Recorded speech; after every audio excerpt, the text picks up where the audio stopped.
Hey everyone. तो बिना time बर्बाद करते हुए हम चालू करते हैं हमारा आज का लेक्चर।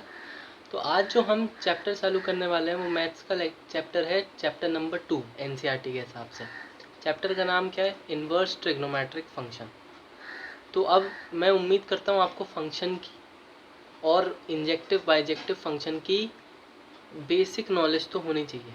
ठीक है, इस चैप्टर को पढ़ने के लिए हमें functions, domain, range, inverse trigonometric मतलब अपना injective functions, bijective functions, surjective functions, इन सब की नॉलेज हमें बेसिक होनी चाहिए। अगर नहीं है तो भी हम थोड़ा सा तो कर लेते हैं। तो हम एक काम करते हैं, पहले फंक्शंस को थोड़ा समझ लेते हैं। ठीक है, तो फंक्शंस क्या होते हैं? ठीक है, फंक्शंस का मतलब क्या होता है कि जैसे हम हमारे लिए है y is equals to x square. ठीक है, मैं ये एक फंक्शन है। ठीक है, फंक्शन का मतलब क्या होता है कि हर x की मतलब x की ऑलमोस्ट सारी वैल्यूज़ के लिए अलग अलग वैल्यूज़ होनी चाहिए y की। ठीक है, पर फंक्शंस और रिलेशन में क्या एक डिफरेंस होता है कि भाई जैसे रिलेशन में आपकी दो x की दो वैल्यूज़ हो सकती हैं। मतलब जैसे x इज इक्वल टू 1 का 1 पे y की वैल्यू -5 भी हो सकती है, और x इज इक्वल टू 1 के लिए y की वैल्यू +8 भी हो सकती है। ये रिलेशन में चलता है। ठीक है, मतलब कुछ मतलब x की एक ही वैल्यू के लिए y की दो वैल्यूज़, ये चल जाता है रिलेशन में। ठीक है, लेकिन फंक्शंस में फंक्शंस क्या है? फंक्शंस ऐसे रिलेशन है जिसमें x की हर वैल्यू के लिए केवल एक ही वैल्यू डिफाइन है। ठीक है, ये फंक्शंस की डेफिनेशन बेसिक डेफिनेशन होती है। ठीक है, अब दूसरी बात क्या होती है कि भाई फंक्शंस बहुत सारे तरीके के होते हैं। आपने मॉड एक्स का नाम सुना होगा। ठीक है, आपने साइन एक्स का नाम सुना होगा, cos x, trigonometric function, logarithmic function और इतने तरीके के बहुत सारे फंक्शन होते हैं। ठीक है, तो अब ये बेसिक डेफिनेशन के बाद भी हमने कुछ और फर्दर क्लासिफिकेशन किया। तो उसमें क्या होता है, एक होता है इंजेक्टिव फंक्शन और दूसरा होता है सब्जेक्टिव फंक्शन। ठीक है, ये दो डेफिनेशन आई। ठीक है, इसमें इसमें क्या होता है, ऐसा फंक्शन इंजेक्टिव की अगर हम बात करें तो इंजेक्टिव का मतलब क्या होता है, कोई ऐसा फंक्शन जिसमें x की हर एक वैल्यू के लिए ही मतलब जैसे मैं आपको बोलूँ x जो है 1 2 3 4 है। ठीक है, तो अब फंक्शन की बेसिक डेफिनेशन के हिसाब से क्या बात आती है कि भाई x की हर एक वैल्यू के लिए y की केवल एक ही वैल्यू होनी चाहिए, है ना। मतलब x की 1 के लिए 5 और 8 दोनों नहीं हो सकता, कुछ एक हो सकता है। लेकिन एक बात क्या आती है कि भाई ये तो हो सकता है ना कि 1 जैसे 1 x इज इक्वल टू 1 के लिए y की वैल्यू अगर 5 है और x इज इक्वल टू 3 के लिए y की वैल्यू 5 है, तब भी 5 है। ऐसा कोई फंक्शन होगा तो उसे हम फंक्शन कह सकते हैं, वो फिर रिलेशन में नहीं आता। ठीक है, मतलब रिलेशन तो है पर वो फंक्शन है। ठीक है, तो ऐसा फंक्शन चल जाता है। लेकिन अगर ऐसी बात है कि भाई x इज इक्वल टू 1 के लिए y की वैल्यू केवल 5 है, 3 के लिए 5 नहीं है ना। मतलब x केवल जैसे कोई भी y की वैल्यू में भी एक ही वैल्यू है, जैसे x इज इक्वल टू 1 की 5 है तो y x is equal to 3 की y की वैल्यू 6 आ गई। या मतलब सेम नहीं है, हमारा कहने का मतलब यही है कि सेम नहीं आनी चाहिए, हर x की वैल्यू के लिए y की वैल्यू डिफरेंट हो। अगर ऐसा है तो वो कौन सा फंक्शन कहलाएगा? Injective function. ठीक है, वो कौन सा फंक्शन कहलाया? Injective function. ठीक है, अब दूसरी चीज आती है सर्जेक्टिव फंक्शन। ठीक है, एक्चुअली इंजेक्टिव फंक्शन को हम क्या कहते हैं? 1 1। इंजेक्टिव फंक्शन को हम 1 1 फंक्शन भी कहते हैं। क्यों कहते हैं? क्योंकि भाई क्लियर 1 नाम से समझ में आ रहा है, हर एक की एक एक वैल्यू होनी चाहिए। ठीक है, और एक अच्छा तरीका क्या है किसी भी इंजेक्टिव फंक्शन को चेक करने का? तो आप अगर देखो, जैसे ये है, जिसने ट्रिग्नोमेट्री पढ़ी है उसको मालूम है ये काय का ग्राफ है, y is equal to sine x का ग्राफ है। ठीक है, अब उसमें इंजेक्टिव फंक्शन को चेक करने का क्या एक तरीका होता है कि आप क्या करो, आप हॉरिजॉन्टल लाइन बनाओ। ठीक है, horizontal line along the x axis आपने बनाई, तो अगर ग्राफ ने एक ही जगह कट किया, अगर आपने ग्राफ को एक ही जगह कट किया तो वो फंक्शन कैसा हुआ, 1 1। ठीक है, हमें समझ में भी आ रहा है। तो अब देखिए, इसने यहाँ पे भी कट किया, यहाँ पे भी कट किया, यहाँ पे भी कट किया, यहाँ पे भी कट किया, यहाँ पे भी कट किया। तो इससे ये समझ में आ गया भाई ये 1 1 फंक्शन तो नहीं है।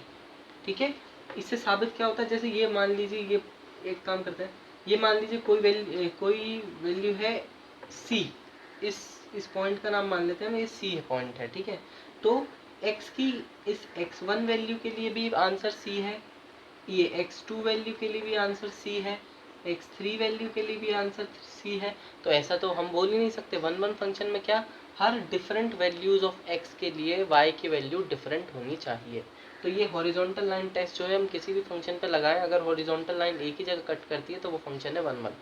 ठीक है, तो ये हमारे लिए बहुत अच्छा है कि हमें ग्राफ बनाने आते हो हर फंक्शन के। ठीक है, कुछ बेसिक फंक्शंस के ग्राफ तो हमें एटलीस्ट आने चाहिए। ट्रिग्नोमेट्रिक मॉड ऑफ एक्स का ग्राफ कैसा होता है,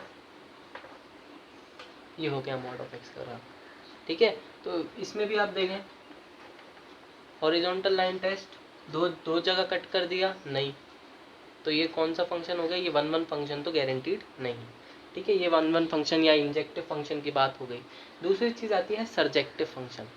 अब सर्जेक्टिव फंक्शन क्या होता है कि भाई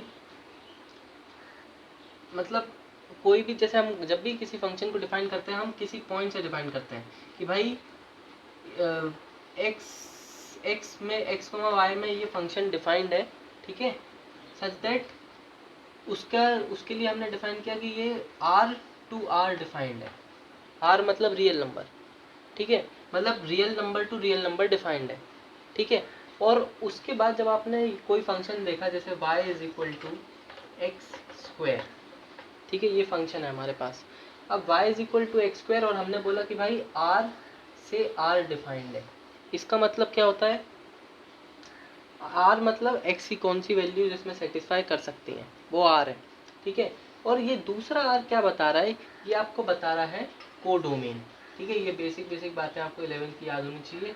ये क्या होता है हमारा कोडोमेन। ठीक है, ये डोमेन और ये कोडोमेन।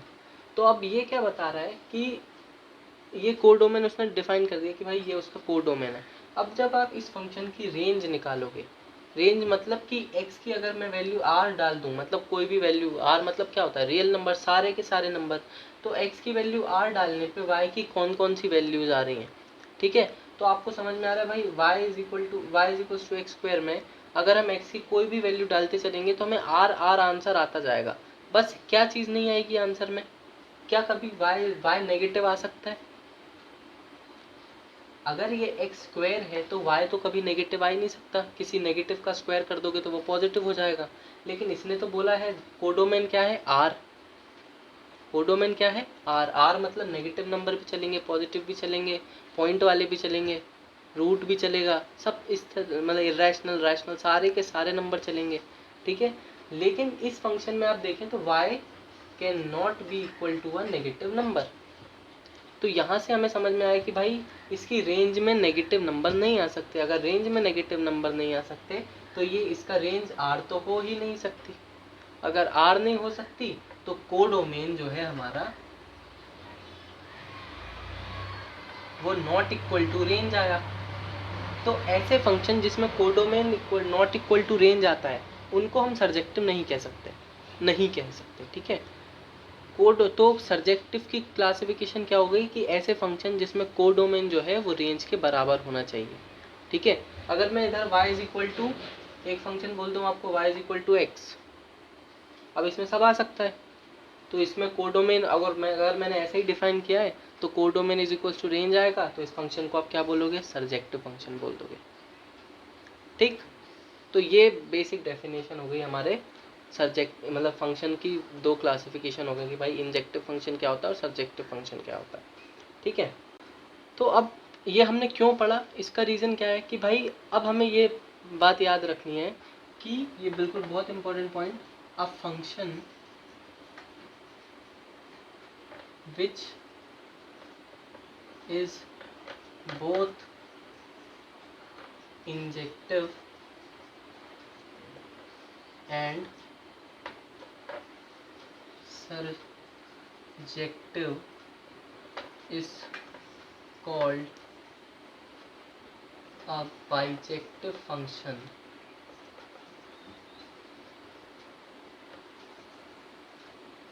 ठीक है, ऐसा फंक्शन जो सर्जेक्टिव भी है और इंजेक्टिव भी है।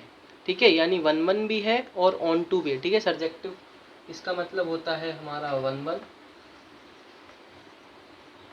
और सर्जेक्टिव का मतलब होता है ऑन टू। ठीक है, तो ऐसा फंक्शन जो 1-1 भी है और ऑन टू भी है, ऐसे फंक्शन को क्या बोलते हैं हम? Bijective function. ठीक है, कौन सा फंक्शन? Bijective function. और सबसे इंपॉर्टेंट बात क्या है?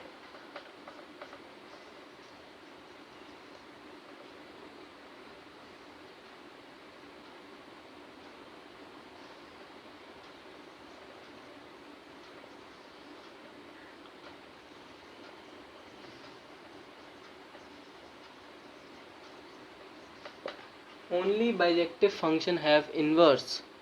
ठीक है, मतलब इनवर्स ऑफ अ फंक्शन सिर्फ किसका एग्जिस्ट करेगा? बाइजेक्टिव फंक्शन का। ठीक है, तो जो फंक्शन इंजेक्टिव भी है सर्जेक्टिव भी है उसको कहा जाएगा बाइजेक्टिव फंक्शन। और अगर कोई फंक्शन बाइजेक्टिव है तभी उसका इनवर्स एग्जिस्ट करता है। ठीक है, ये हुई बेसिक बात। ठीक है, ये हमारा बेसिक मतलब इनवर्स को समझने तक के लिए ही हमें ये बेसिक नॉलेज होनी चाहिए थी। ठीक है, तो इनवर्स ऑफ अ फंक्शन तभी एग्जिस्ट करेगा जब वो फंक्शन बाइजेक्टिव होगा। ठीक है, आई होप ये क्लियर हो गया हमें। अब हमें समझ में आ गया इंजेक्टिव बाइजेक्टिव क्या होता है। अब हम समझते हैं इनवर्स ऑफ अ फंक्शन क्या होता है। ठीक है, अब आपको एरो डायग्राम याद होंगे अगर 11 के, थोड़े से भी आपने ऐसे बहुत से डायग्राम बनाए होंगे। ठीक है, इस तरीके के, इसको हमने ए नाम दे दिया, इसको हमने बी नाम दे दिया। ठीक है, यहाँ पे हमने मान लीजिए यहाँ पे हमने small a b c d e और यहाँ पे हमने लिख दिया 1 2 3 4 5। ठीक है, तो अब जब हम डिफाइन करते हैं इसको हमने, अब फंक्शन हमने कैसे डिफाइन किया होगा? Function is defined from A to B, इस तरीके से डिफाइन होगा फंक्शन। तो अब हम मान लीजिए कुछ इस तरीके का फंक्शन है। सबसे पहले हम एक बार फिर से रिवाइज कर लेते हैं 1-1 ऑन टू कैसा था। अगर हमने ये डिफाइन किया,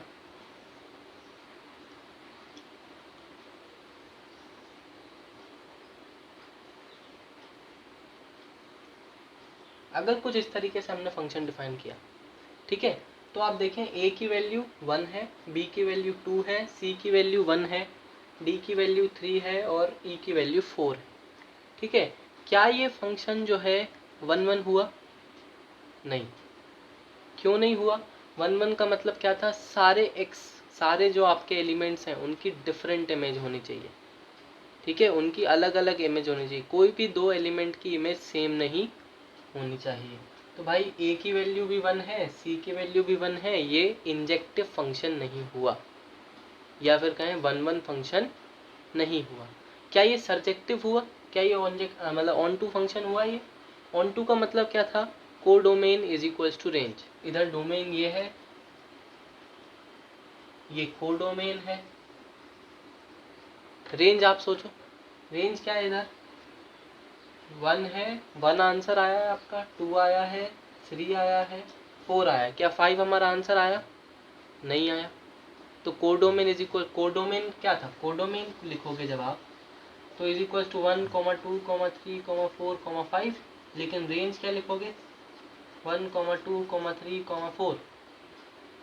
तो क्या codomain is equal to range? नहीं, तो ये ऑन टू फंक्शन भी नहीं हुआ। ठीक, तो अब हम समझ गए कि भाई अब हमें अब बनाना है कैसा फंक्शन? ऑन टू और इनटू दोनों, मतलब 1-1 और ऑन टू दोनों। तो हम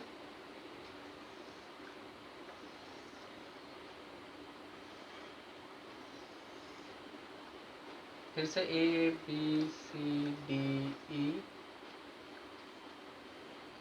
और 1 2 3 4 5।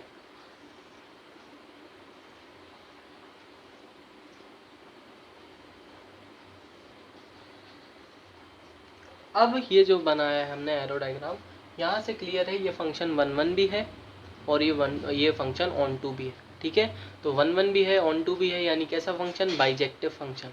अच्छा, अब बाइजेक्टिव फंक्शन के ही इन्वर्स एग्जिस्ट करते हैं। तो पहले हम समझ लेते हैं इन्वर्स क्या होता है। इन्वर्स मतलब अभी आप इस फंक्शन को क्या कहोगे, ए टू बी डिफाइंड है ये फंक्शन, ये ऐसा कुछ लिखोगे आप, function defined from A to B, ठीक है, such that A, such that अगर आप बोलें और हमने नाम दे दिया एक्स कॉमा वाई, ठीक है, एक्स कॉमा वाई मतलब x क्या है, इसका एलिमेंट, y इसका element, such that x belongs to a and y belongs to b, ठीक है। और फिर आप जब इसके आंसर लिखोगे तो आप क्या क्या लिख सकते हो, मतलब सेट बनाओगे जब आप इसका, तो आपको जैसे लिखोगे a comma 1 b comma 2 and dot dot dot dot dot जो भी बनते जा रहे हैं, इस तरीके से आप फंक्शन डिफाइन करोगे। इनवर्स ऑफ दिस फंक्शन क्या कहलाता है, जब आप b to a function define करो, ठीक है। तो जब आप फंक्शन को डिफाइन करोगे b से a तक और फिर भी आप बोलोगे कि भाई x comma y such that x belongs to b and y belongs to a, ये है, ठीक है। इस चीज़ को मतलब इसका अगर रिप्रेजेंटेशन करने की कोशिश करें तो वो कैसा करेंगे हम, कुछ इस तरीके से,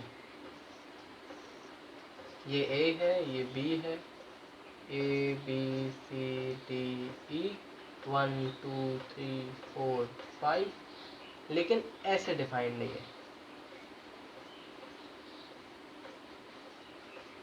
तो ये चीज़ कहलाएगी, अगर ये f ऑफ x है तो ये इनवर्स ऑफ एफ एक्स है, inverse of the function. F x से हम डिनोट करते हैं किसी भी फंक्शन को, ये अगर एफ ऑफ एक्स है तो ये क्या है, इनवर्स, और इनवर्स को हम लिखते हैं एफ इनवर्स ऑफ एक्स, ठीक है, -1 पावर, ठीक है। लेकिन जो मैथ्स जानते हैं वो इसमें मैथ्स लगाए भी ना बिल्कुल भी, कि भाई -1 2 की पावर -1 इज इक्वल टू 1/2, ये ठीक है, लेकिन ये नहीं कि f of x is equal to f, sorry 1/f inverse of x, ऐसा कुछ नहीं होता, ठीक है। ये बिल्कुल गलत है,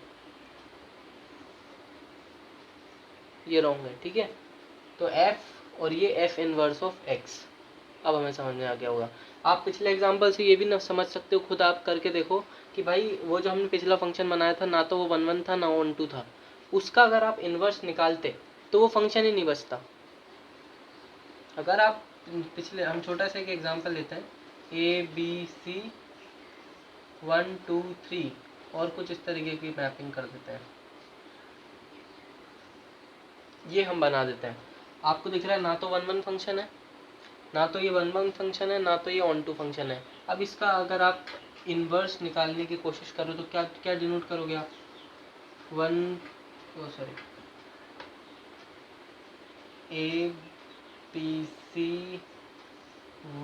2 3, अब आप मैपिंग करो तो 1 की यहाँ पे ए के साथ, ठीक है, 2 की यहाँ पे बी के साथ भी है और सी के साथ भी है, 2 की यहाँ पे बी के साथ भी है और सी के साथ भी है। क्या फंक्शन में कभी भी एक एलिमेंट की दो इमेज हो सकती हैं, क्या उसको आप फंक्शन कहोगे, नहीं। फंक्शन की तो बेसिक डेफिनेशन ही ये है कि एक एलिमेंट की दो इमेज नहीं हो सकती, वही फंक्शन कहलाता है। ऐसा रिलेशन जिसमें हर एक एलिमेंट की एक ही इमेज है, उसको ही फंक्शन कहते हैं, है ना। तो जब आप इसका इन्वर्स लेने की कोशिश करोगे तो आपको दिख जाएगा कि भाई एक की दो इमेज हो रही हैं, ऐसा तो हो ही नहीं सकता, ये फंक्शन ही नहीं रहेगा। इसलिए कहा जाता है कि इन्वर्स किसका डिफाइंड होता है, सिर्फ बाइजेक्टिव फंक्शन, ठीक है। अब हमें क्लियर हो चुका है, अब हमें इन्वर्स भी समझ में आ गया है, हमें फंक्शन की बेसिक डेफिनेशन भी आ गई है, इंजेक्टिव बाइजेक्टिव सब आ गया है। तो अब सही मायने में हम चैप्टर चालू करते हैं जिसका नाम है इन्वर्स ट्रिग्नोमेट्रिक फंक्शन। देखो, इन्वर्स ट्रिग्नोमेट्रिक फंक्शन को आर्क, मतलब इन्वर्स को डिनोट करने का तरीका एक और है, आर्क, ARC, है ना, आर्क ऑफ एफ एक्स भी बोल देते हैं, ठीक है। तो मैं शॉर्ट फॉर्म में आर्क ऑफ एफ एक्स लिख रहा हूँ, इसका मतलब क्या है, इन्वर्स फंक्शन। और यहाँ पे हम कौन सा एफ एक्स हमारे लिए क्या होगा, कोई भी ट्रिग्नोमेट्रिक फंक्शन, नाम से समझ में आ रहा है, इन्वर्स ट्रिग्नोमेट्रिक फंक्शन, ठीक है। इन्वर्स ऑफ अ फंक्शन हम समझ गए, अब inverse of a trigonometric function. तो अगर एफ ऑफ एक्स आपका साइन एक्स है तो ये ट्रिग्नोमेट्रिक फंक्शन है, इसका इन्वर्स कैसे डिफाइन करोगे आप? एफ इन्वर्स ऑफ एक्स क्या हो जाएगा? Sign inverse of x. ठीक, ये फंक्शन हो गया आपका, ये साइन इनवर्स ऑफ एक्स हो गया। ठीक है, अगेन फिर से वही बात, sine inverse of x is equal to 1/sin x, ऐसा नहीं होता। ठीक है, ये बिल्कुल गलत है। साइन एफ इनवर्स क्या हो गया? Sine inverse x. ऐसे ही आप cos inverse, cos, sine, cos, sec, cosec, tan, cot, ये सब आप निकाल सकते हो। ठीक है, टेन इनवर्स हो जाएगा, कॉट इनवर्स हो जाएगा, कोसिक, सब इन्वर्स हो जाएगा। ठीक है, तो ये बेसिक क्या हो गया, ये होते हैं इन्वर्स ट्रिग्नोमेट्रिक फंक्शन। ठीक है, अब अगर आप सोचो, जैसे हम एक बेसिक एग्जांपल लेते हैं।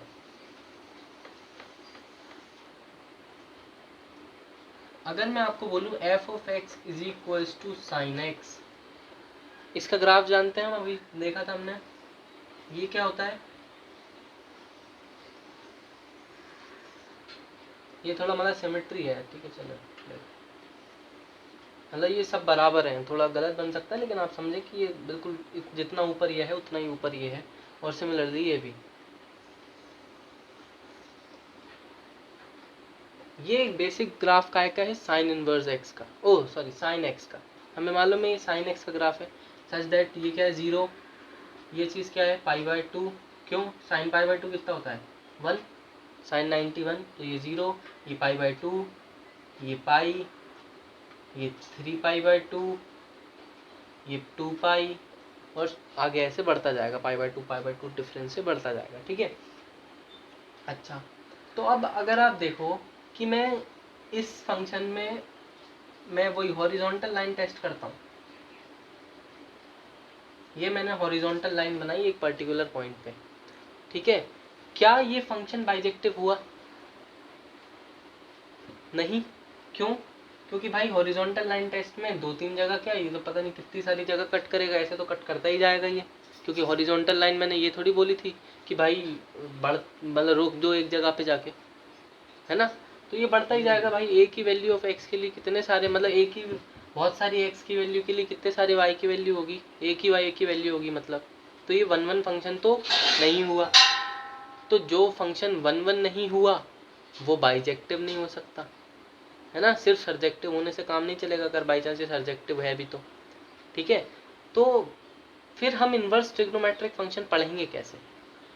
तो inverse of a trigonometric function निकालेंगे कैसे? क्योंकि एग्जिस्ट ही नहीं करेगा अगर वो फंक्शन 1-1 नहीं है ना, मतलब बाइजेक्टिव नहीं है।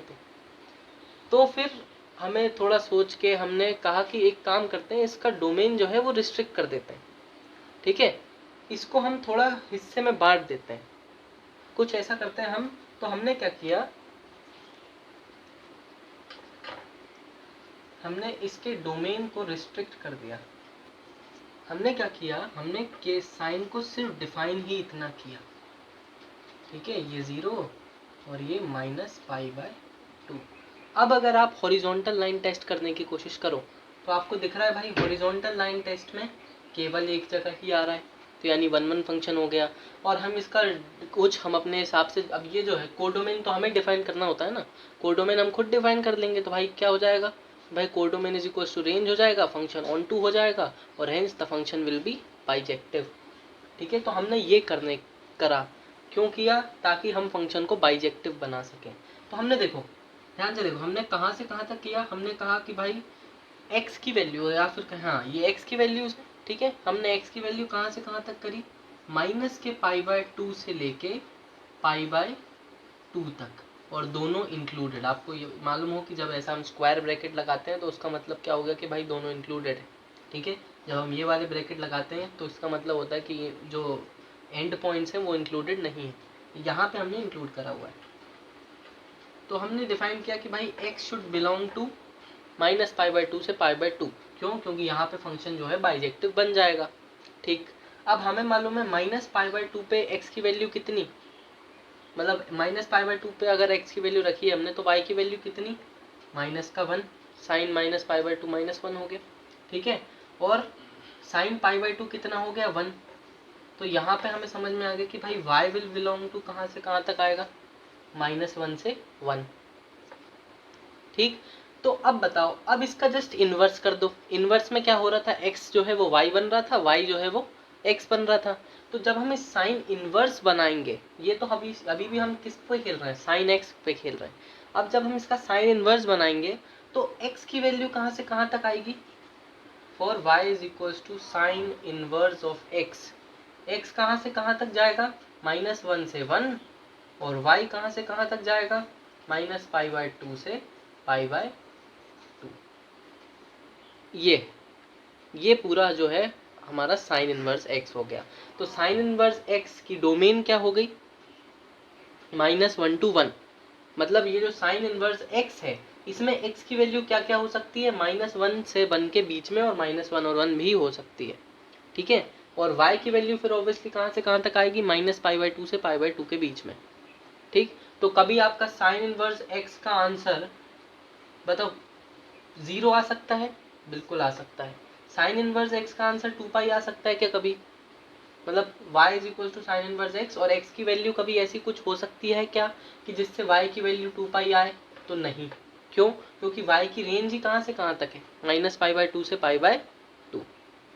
तो ऐसे करते करते हमने सारे, अब जैसे cos इनवर्स x है, cos x है, जैसे cos x का ग्राफ कैसा होता है, ऐसा, ठीक। साइन का नीचे से चालू होता है, cos का ऊपर से गिरता है, ठीक है। मतलब ये तो यहाँ से में इंक्रीजिंग होता है, वो वहाँ से डिक्रीजिंग होता है।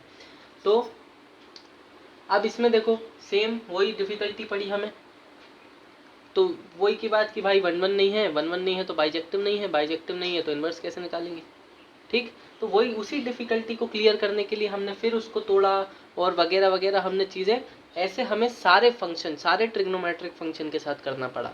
क्या क्या, sine x, cos x, cosec x, seek x, tan x और कॉट एक्स, ठीक है। ये सारे ट्रिग्नोमेट्रिक फंक्शन के साथ हमें उनकी डोमेन को, उनकी रेंज को तोड़ना पड़ा, ताकि हम inverse of that function define कर सकें, ठीक। तो ऐसे करते करते जब हमने तोड़ा, तो जैसे साइन इनवर्स एक्स का है ना कि भाई x -1 to 1, y -π/2 to π/2, ऐसे करते करते आप बुक में देखोगे तो हर एक एक फंक्शन का, सारे साइन, कॉस, टेन, सारे के सारे जो 6 के 6 फंक्शन हैं, उनका इनवर्स के कोडोमेन डोमेन और रेंज पहले से प्री डिफाइंड है, ठीक है। ये प्री डिफाइंड चीज़ें हैं। आप बुक में देखो, आपको याद करना होगा, जैसे मैंने इसका समझाया, बाकी के भी आप खुद समझ सकते हो।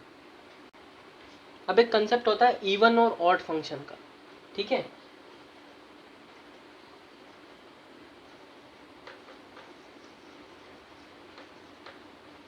इवन एंड ऑड फंक्शन, अच्छा, इवन फंक्शन क्या होते हैं, जिसमें x की जगह अगर मैं -x डाल दूं तो कोई भी फर्क नहीं पड़ता। For example f of x is equals to x square, ठीक है। अब इसमें आप x की जगह -x डालो, क्या आएगा, f of -x is equals to -x का होल स्क्वायर, माइनस का स्क्वायर कर दोगे तो हो जाएगा प्लस का x square. f of -x is equals to x square, यानी कि किसके बराबर हो गया, f ऑफ x, ठीक है। तो ऐसा फंक्शन जिसमें x की जगह -x डालने पे कोई भी फर्क नहीं पड़ता, उसको हम कौन सा फंक्शन बोलते हैं, इवन फंक्शन, ठीक है। तो अब ऑड की डेफिनेशन आप खुद समझ गए होंगे। ऐसा फंक्शन जिसमें -x डालने पे फर्क पड़ जाए, उसको हम क्या बोलेंगे, ऑड फंक्शन। लेकिन फर्क भी कैसा, कि भाई जैसे f of x is equals to x cube है, इसमें अगर आप -x डालो, f of -x is equals to क्या आएगा, -x का क्यूब, माइनस का क्यूब क्या हो गया, -x क्यूब, ये किसके बराबर है, माइनस ऑफ fx के, है कि नहीं, ठीक है। तो ऐसा फंक्शन जिसमें f of -x minus of fx के बराबर आ जाए, मतलब माइनस बाहर आ जाए, माइनस कॉमन ले लिया जा सके, ठीक है। तो ऐसे फंक्शन को हम कहते हैं ऑड फंक्शन, ठीक। ये चीज़ हमें क्लियर हो गई। अब चालू करते हैं इस चैप्टर का सबसे इंपॉर्टेंट पार्ट, क्या है, properties shown by inverse trigonometric function. Properties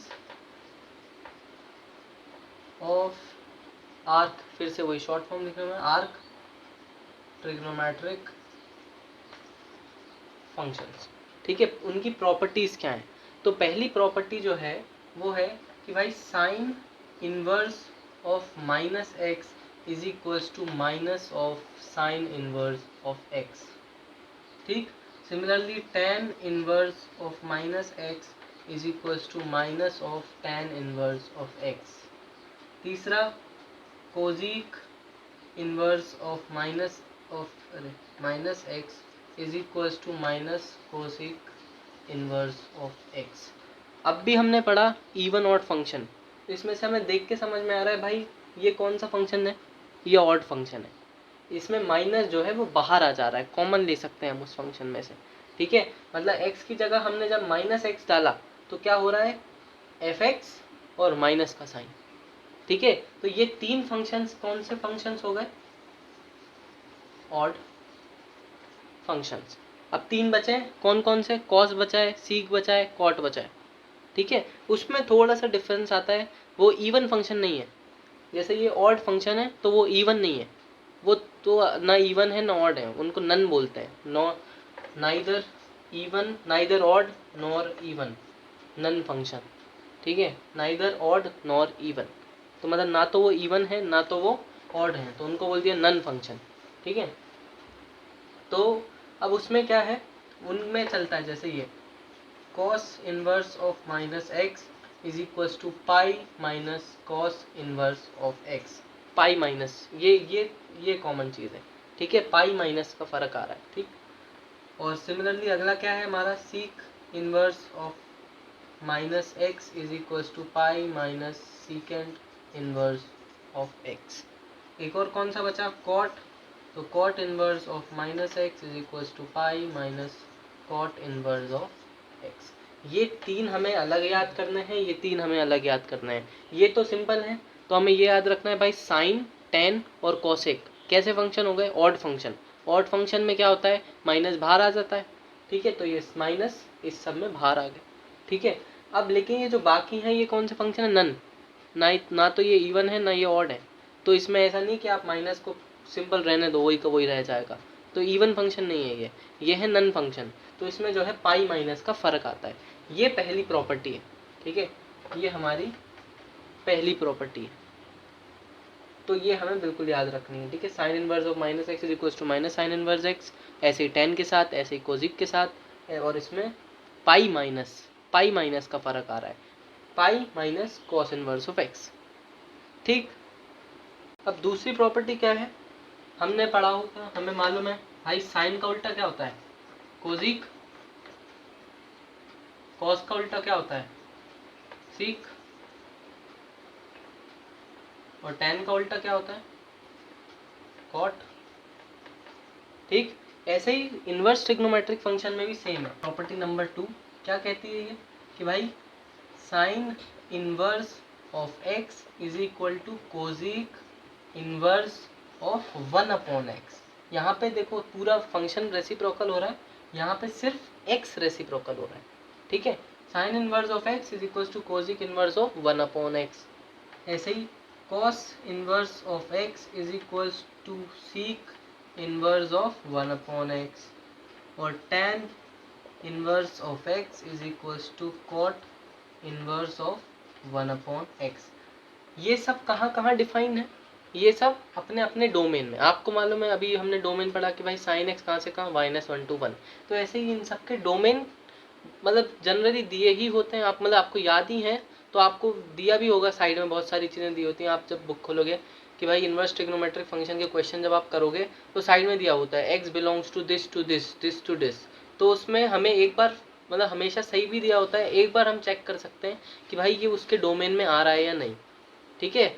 सही होगा ऑलमोस्ट 99%। 1% अगर कोई क्वेश्चन में घपला है कि भाई उनने थोड़ा ट्रिक कर दिया, उनने नहीं दिया सही डोमेन, तो आपको चेक करना पड़ेगा, ठीक है, तो वो हमें देख लेना है। तो डोमेन हमें याद होने चाहिए, रेंज हमें याद होनी चाहिए इनवर्स ट्रिग्नोमेट्रिक फंक्शन की।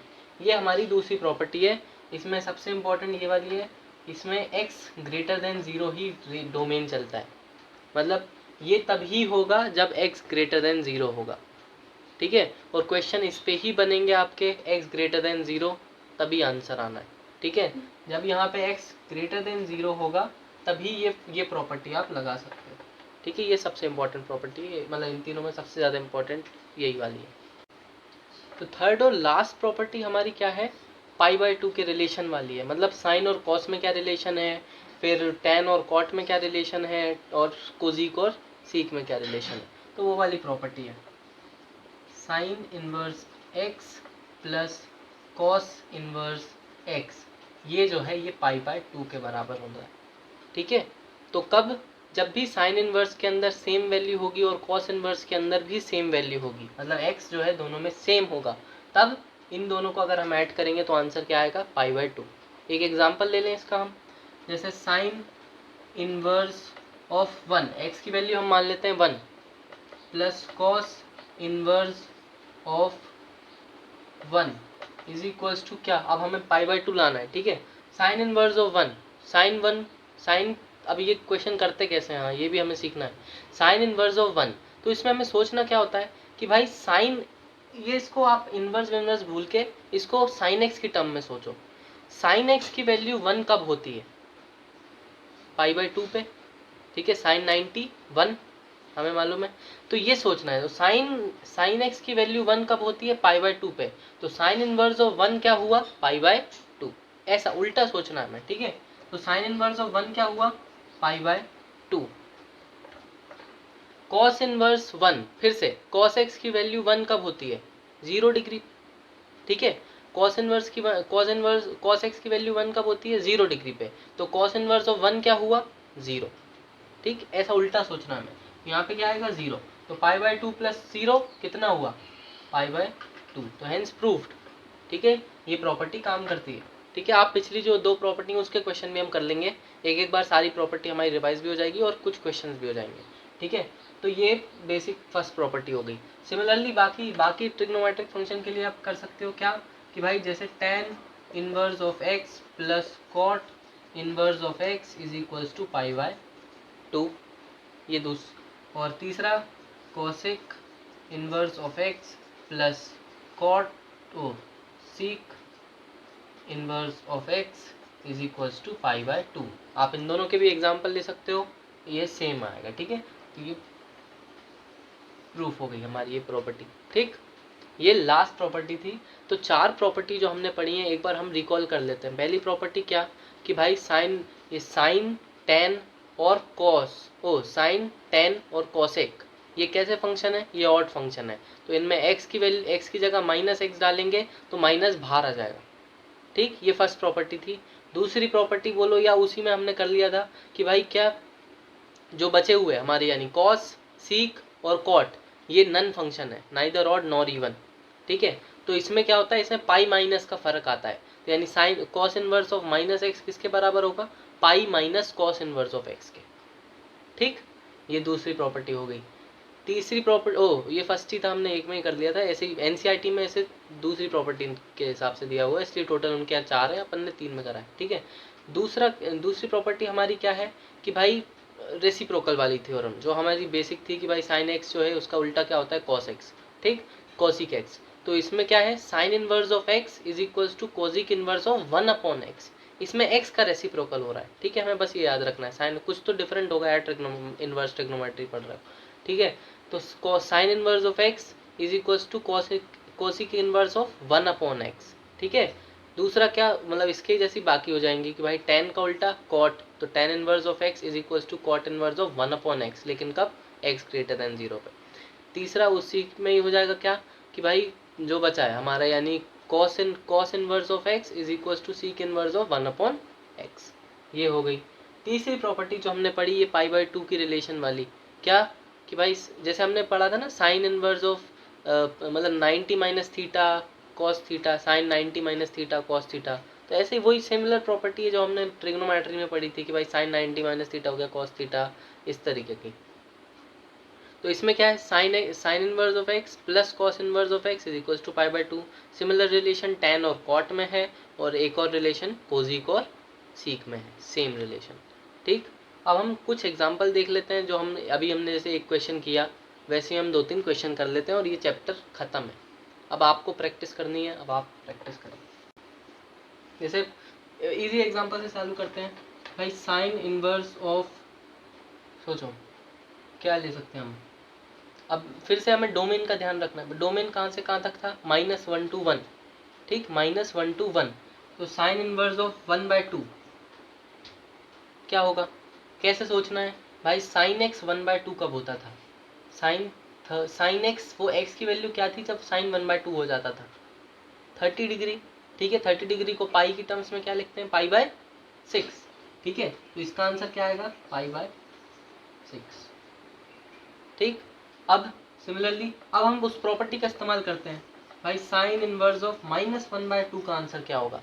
पहली स्टेप क्या होगी, साइन कैसा फंक्शन, ऑड फंक्शन, माइनस बाहर आ सकता है, this is equal to minus of sine inverse of 1/2। अब कर लो, इसका आंसर पाई/6 था, माइनस बाहर है, आंसर कितना आ गया, -पाई/6। ठीक, तो ये पहली प्रॉपर्टी का इस्तेमाल भी हो गया और हमें क्वेश्चन करने का तरीका भी समझ में आ गया। ठीक है, अब दूसरी प्रॉपर्टी करते हैं, या हम एक दो क्वेश्चन और कर लेते हैं, जैसे tan, अच्छा उनका कर लेते हैं जिनकी पाई माइनस का फर्क आता है। ठीक है, तो cos inverse of -1/2, same question लेकिन cos के लिए, cos इनवर्स ऑफ -1/2। अब सबसे पहली बात हमें मालूम है cos कैसा फंक्शन, नन फंक्शन था। ठीक है, इसमें काय का फर्क आता था, पाई माइनस, तो पहले लगा लो is equals to pi minus cos inverse of 1/2।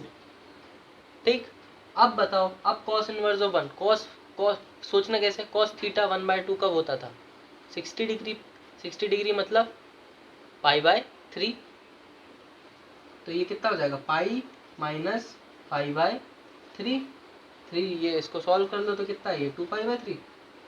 तो ये कितना आ गया आपका आंसर, 2पाई/3। ऐसे क्वेश्चन करना है। अब एक, अच्छा हमारे दो फॉर्मूले रह गए। ठीक है, दो फॉर्मूले बहुत इंपॉर्टेंट फॉर्मूले हैं, tan के दो फॉर्मूले और चैप्टर खत्म। जैसे पहला फॉर्मूला क्या है कि भाई tan inverse of x plus tan inverse of y, इसका एक फॉर्मूला होता है। क्या फॉर्मूला है कि भाई it is equal to tan inverse of x plus y upon 1 minus x into y. ठीक है, ये एक फॉर्मूला है, ये आपको याद करना है, tan inverse of x plus tan inverse of y is equal to tan inverse of x plus y upon 1 minus x. दूसरी प्रॉपर्टी थी उस पर, मतलब ये जो फॉर्मूला था हमारा tan इनवर्स x वाला, उस पर एक बेस्ड क्वेश्चन ले लेते हैं कि भाई tan inverse of something plus tan inverse of something is equal to tan inverse of x। तो हमें क्या करना है, x की वैल्यू फाइंड करनी है। ठीक है, तो अब हमारा फॉर्मूला था क्या कि भाई tan inverse of x plus tan inverse of y is equal to tan inverse of x plus y upon 1 minus x into y. ठीक है, तो इस फॉर्मूले को LHS में अप्लाई कर देते हैं हम, लेफ्ट हैंड LHS में हम अप्लाई कर देते हैं लेफ्ट हैंड साइड में। ठीक है, तो ये किसके बराबर हो जाएगा, tan inverse of 2/11 plus 7/24 divided by 1 minus 2/11 into 7/24। ठीक है, तो ये कितना आएगा, tan इनवर्स ऑफ 11 और 24 का एलसीएम ले लेंगे हम। ठीक है, तो 11 का और 12 का एलसीएम, 24 का एलसीएम कितना आएगा, जस्ट मल्टीप्लाई करके देख लेते हैं। ठीक है, तो 11 इंटू 24 कितना हो गया, हमारा आ गया 240 प्लस 24 कितना हो गया, ये 4 6 264। ठीक, हमारा आंसर आया 264। तो ये हो गया 264। अब 11 इंटू 24 यानी 24 2 जा 48 प्लस 11 7 जा 77। इसको डिवाइड करेंगे 1 माइनस 24 इंटू 11 सेम 14 अपॉन 264। ठीक, तो ये हो जाएगा tan इनवर्स ऑफ 264 माइनस 14 कितना हो गया, 264 माइनस 14 हो गया 250। 250 बाई 264 और ऊपर हमारे पास हो रहा है 77 प्लस 48, 8 7 15 की 5, यहाँ से 1 7 4 11 और 1 12 125। ठीक है, कितना 125 बाई 264, तो 264 से 264 कैंसिल, 125 अपॉन 250 कितना हो गया 1/2। ठीक है, तो ये कितना आया हमारा tan इनवर्स ऑफ 1/2। तो hence tan inverse of 2/11 plus tan inverse of 7/24 कितना, tan इनवर्स ऑफ 1/2। तो यहाँ से x की वैल्यू कितनी आ गई, 1/2। ठीक, तो ये हमारा आंसर हो गया। फॉर्मूले को अप्लाई करके अपन ये निकाल सकते हैं। tan इनवर्स x की वैल्यू हमारी आ गई 1/2। ठीक है, तो क्वेश्चन प्रैक्टिस करते रहिए। Thank you so much.